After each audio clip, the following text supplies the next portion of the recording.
They came from all over Germany to express their anger at the government's measures to tackle the coronavirus pandemic. For many, the measures go too far because they believe there is no real danger. Personally, I don't believe that there's a pandemic. I do think the disease exists, but I do not think it's a pandemic. According to the new definition of pandemic, it is indeed a pandemic, but well, it has yet to spread. And from then on, it has nothing to do with the danger posed. Many among the crowd refute any affiliation to the far right, but the protests are supported by both conspiracy theorists and right-wing extremists, something easily visible given the number of nationalist flags, chants and slogans.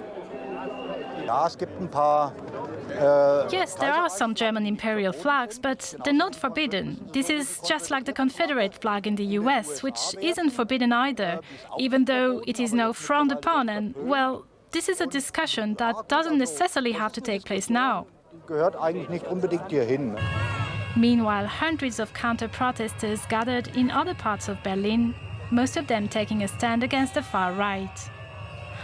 One of the conditions set by authorities to allow today's protest was that if demonstrators weren't wearing masks, they should respect social distancing rules. As most of those attending the so-called anti-corona rally didn't comply to either, the Berlin police disbanded the protest early in the afternoon. Well, on the streets of central Berlin is where we find DW correspondent Thomas Sparrow. Thomas, the situation has been in flux since the initial gathering. What's happening there now where you are? Well, mostly all protesters have left, or at least they're moving out of central Berlin, where we were standing for the last few hours and where the situation was certainly tense.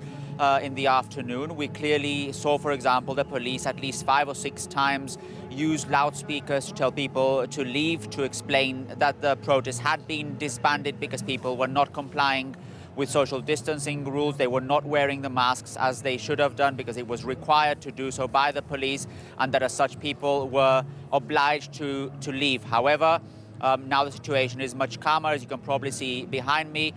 Police have also moved from the place where we were standing before, although obviously not everyone has left. According to police estimates, there were around 18,000 people here gathered in central Berlin. There were in other parts of the city certain problems as well. Police, for example, reported a burning container, or they also mentioned that bottles were being thrown at them, and we also saw various demonstrators being detained. That's the situation so far here in the centre of Berlin. Thomas, you say police counted 18,000 people before breaking up the protest. What can you tell us, though, about these demonstrators? I can tell you that it's a mixed bag of demonstrators.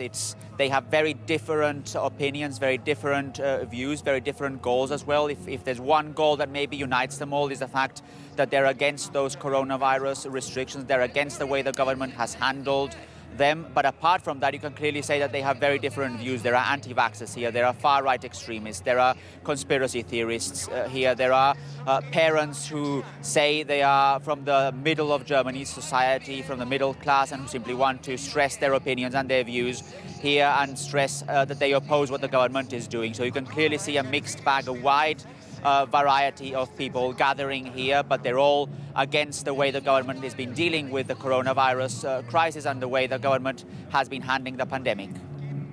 And just quickly, Thomas, now that the protest has been disbanded, does that strengthen the narrative of a state limiting the people's essential right of protesting?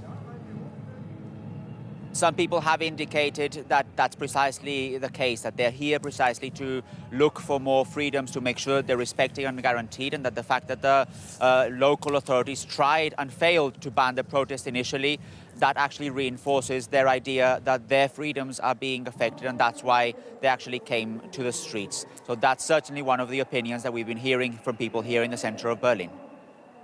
On the streets of Berlin, Thomas Sparrow, thank you so much.